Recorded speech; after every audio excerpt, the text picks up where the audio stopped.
everybody.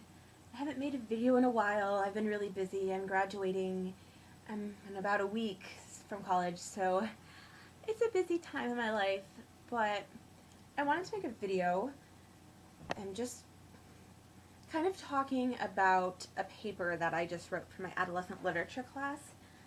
I'm an English major. My dream is to be an English professor and a novelist, so if you haven't taken any college-level English classes, you probably haven't studied literary theory too much. We didn't even touch on it at all in high school, and I was in some really good English programs in high school. But in college, you touch on it all the time, and it's basically a new way of looking at literature. There's the feminist theory where you look at it through the lens of feminism. There's structuralism and post-structuralism. Hard to say, hard to understand too. But structuralism and post-structuralism are largely about how language works, how we use language to define things. Also, when you take college-level English classes, you do a lot about ideology.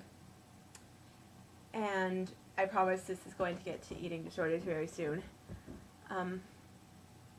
I wrote a paper for my adolescent literature class. Actually, I think I have a copy of it.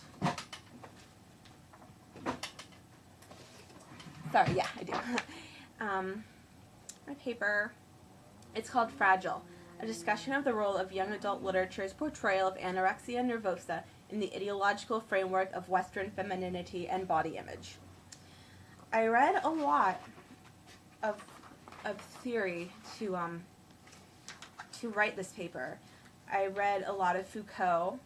One really important quote from him, I think, Michel Foucault, he's a French philosopher, is that the body is the central locus of control. We think we own our body, but we don't. We don't at all, really. Okay, so, oh, and let me clarify. The control, it's not us controlling it. It's other people controlling it. So I read Susan Bordeaux's Unbearable Weight,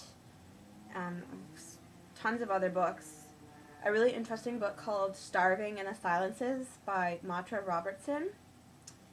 Of course, The Beauty Myth by Naomi Wolf. She's great.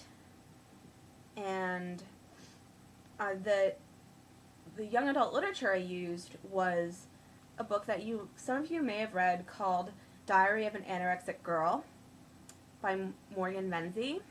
And I chose that book because we focused on the diary in this particular young adult literature class. And this paper really made me look at things differently. And I think it's important for us to look at epistemology, which essentially means how we know what we know. All right, here's one thing I learned. I knew that I wanted to be thin. I knew that I was supposed to be skin and bones, and that all of this fat and flesh on me was like a disease. It wasn't supposed to be there. It wasn't who I was. It was in the way of being where I needed to be. And then you go to therapy and you start recovery, and it's like, well, why did you take this obsession with thin too far? And start thinking, why did I take it so far? But here's the question I think we should be asking.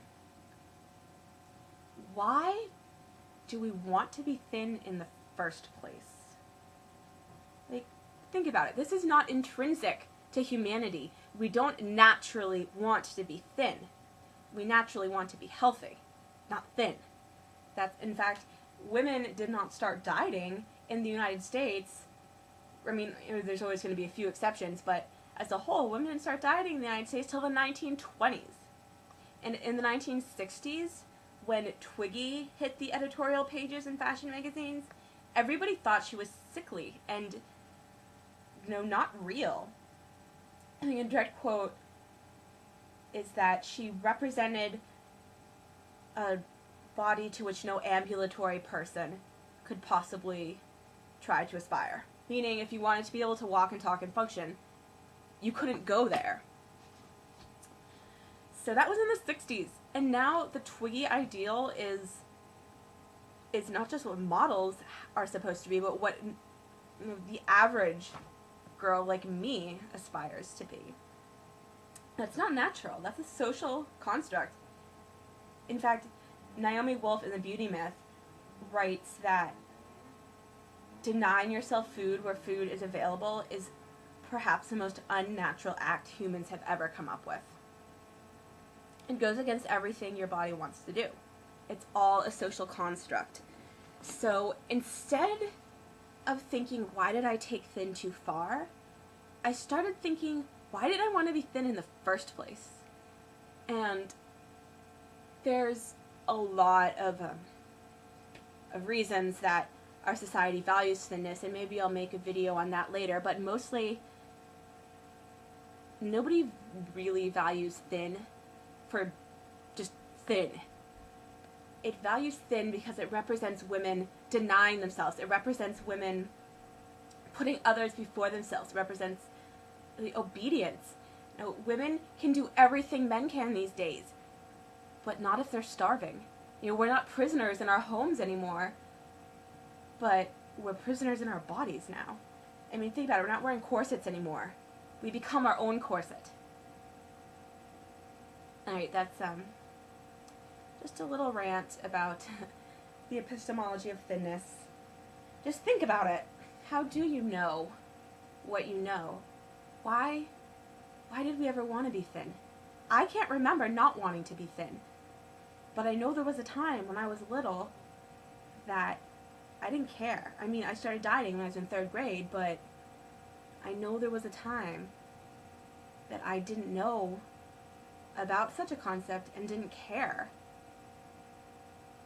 So, I know this is really kind of scattered, but I might talk about my paper more and some of the other things I learned. I'm definitely going to talk about Naomi Wolf's Beauty Myth and some of the political implications behind the cult of the thin. But what I really would like you to do is to ask yourself, why do I want to be thin? What is there really to be gained? And why is our society so obsessed with thinness? In the Victorian era, people called women's fat the silken layer, and it graced, graceful ladies' frames. It was a good thing. This was not so long ago. And now it's a disease. Just really quickly, one other thing I learned was that we're supposed to be quiet, right? As anorexics or bulimics. Nobody goes up to people they meet and says, hi, I'm Nikki, I'm an anorexic. And nobody does that. It's treated as a personal problem that you go to one-on-one therapy or therapy with other people with the same problem. It's never really brought out in the open. Except for Nicole Richie is anorexic or whatever. So it creates this idea that it's a problem within the individuals, therefore exonerating the rest of society completely, which isn't fair because it is a societal problem. So I'm running out of time. I really would like to talk more about this later because the English dork in me thinks this is incredibly fascinating. So I guess that's all. Sorry this was so long, and stay strong, guys. Talk to you later.